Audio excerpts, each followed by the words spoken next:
Hi, my name is Kara and today I'm going to teach you how to install an elastic waistband. So this is useful for my ready, set, go patterns. It's good for the halter and the skirt itself.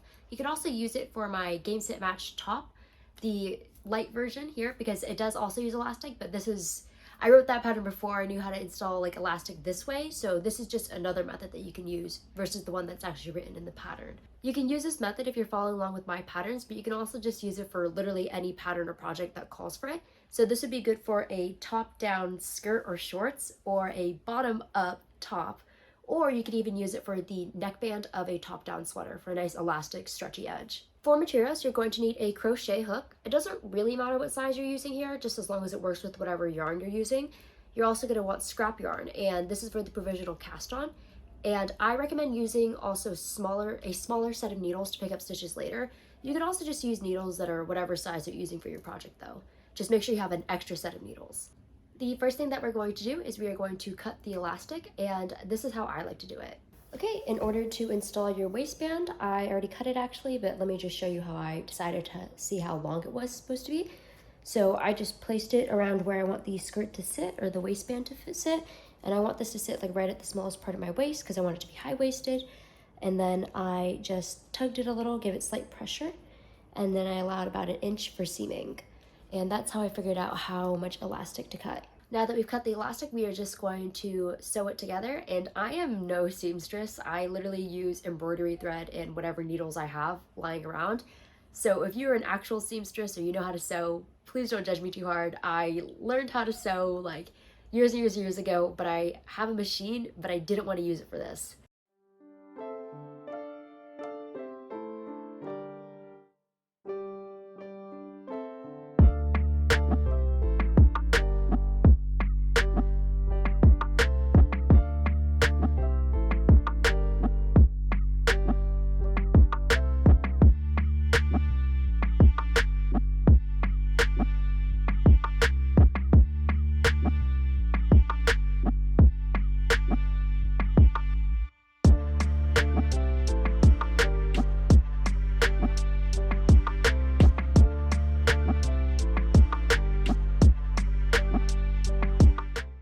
Now you're going to put the elastic to the side and you're actually going to cast on the piece. So we're going to be using a provisional cast on here because we're going to need these stitches again in the future. A provisional cast on is great if you want to provisionally cast on stitches, so it allows you to pick those stitches back up again and have them be live later on.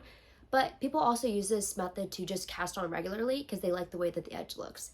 And if you're going to try to use this method as like a regular cast on, just make it so that you don't use your scrap yarn for the provisional cast on. You actually just use whatever yarn you want for the main body of your project. So you're going to take your scrap yarn, and the scrap yarn should be a different color than the color of the yarn that you're actually going to work with for your project, just to make it easier to differentiate between the work and the cast on. You're going to make a slip knot and then take your crochet hook and chain a few stitches. I don't know what it's actually called in crochet. I'm not very good at crochet.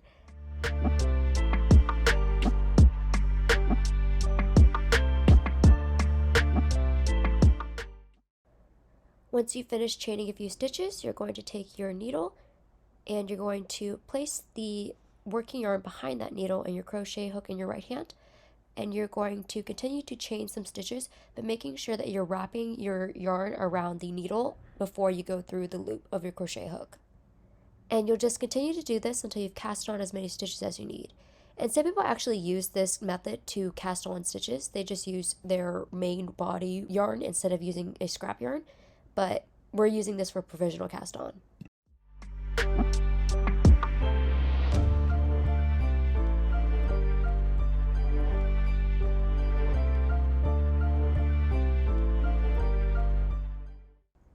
Once you've casted on all our stitches, we're also going to chain a little bit at the end, just so that our yarn doesn't come unraveled. So I actually made this chain a little bit longer than the other side, so I can tell which one's the beginning and which one's the end. And so this will be useful for when you're unzipping later. Cut the yarn and pass the tail through the chain, and this will just make sure that your scrap yarn doesn't come undone, and we're done with our scrap yarn now. And take your main body color yarn and you're going to knit 1 row. Sorry, I ripped out the guts of the skein because sometimes it's hard to find the center pull tail from the skein, and I ripped everything out in the middle. So you're just going to knit a row and just using your main body color.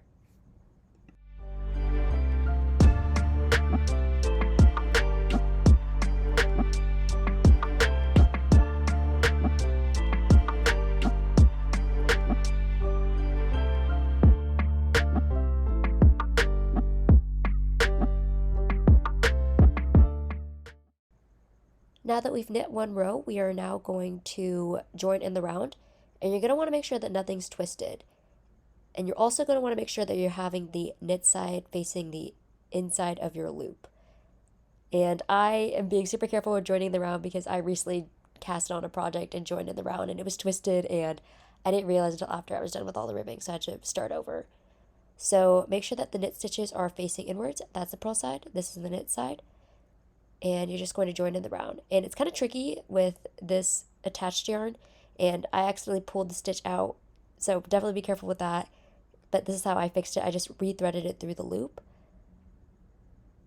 and I'm just joining in the round here. And maybe there are more elegant ways to do this, but this is how I do it. And once you've joined in the round, you're just going to place a stitch marker to mark the beginning, and then you're going to knit your waistband.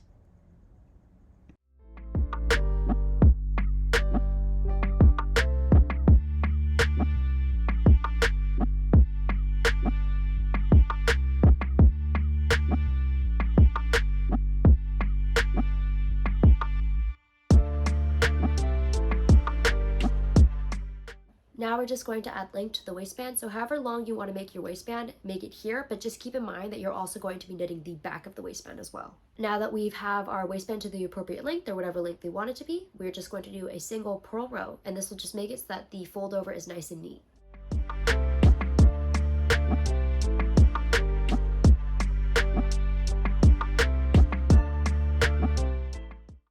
Now we're going to knit the other side of the waistband, so however many rows you did for the front of the waistband, do as many here, because you don't want this side to be shorter or longer than the other, because that'll make it more difficult to fold over.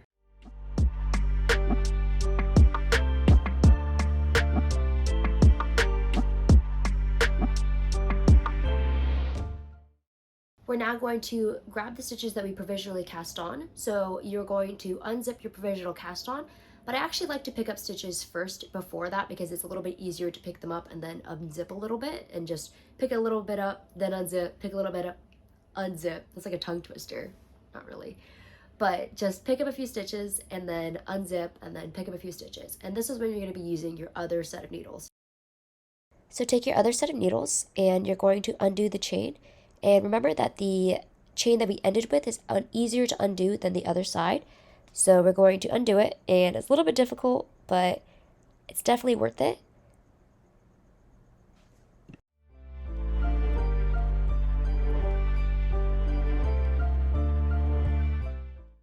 Once you've finally gotten that undone, you can start to undo stitches, and as you undo them, pick up the live stitch. And it's kind of difficult to do this without fully dropping the stitch. And I actually ended up dropping a stitch while doing this because I find it really tricky. So if you're choosing to pick up stitches as you unzip the provisional cast on, I recommend doing it very slowly and very carefully because it's kind of a headache when you drop it.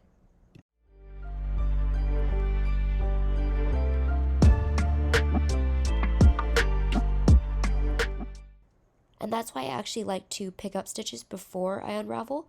So I pick up the legs of stitches, I pick up every other leg, and then I unzip a little bit, and then I pick up some more legs, and then I unzip a little bit.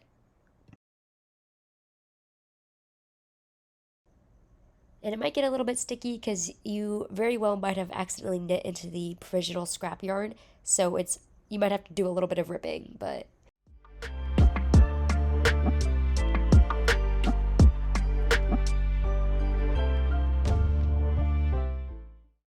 now that we have all our stitches on our needles, we're actually going to insert our elastic. So place the elastic in between the two sides of the waistband, making sure that the wrong side of both are facing the elastic and that your elastic isn't twisted. And it can get really tricky with all the needles going on and all the yarn, so just do this really carefully. So just loop your waistband through and fold it over and make sure that it's not twisted. And then take your larger needles, or whatever needles you're supposed to be working for the rest of the project with. Make sure you don't actually use your other pair of needles because then you'll have a row that's slightly different than the others. Insert your right needle into a stitch from the front of the waistband and a stitch from the back of the waistband, and then just knit the stitch as normal. And make sure you're grabbing the right yarn here, because I almost grabbed the wrong yarn tail here. And you're just going to wrap your yarn and pull that stitch through both stitches. And you're just going to continue this until you've done all the stitches of the waistband.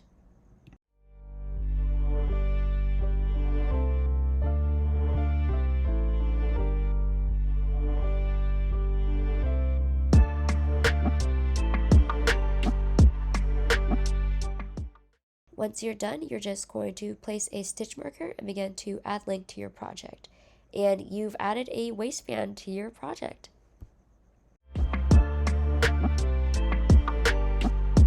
And now your elastic is inserted into your piece, and you can continue to add length or do whatever your pattern calls for.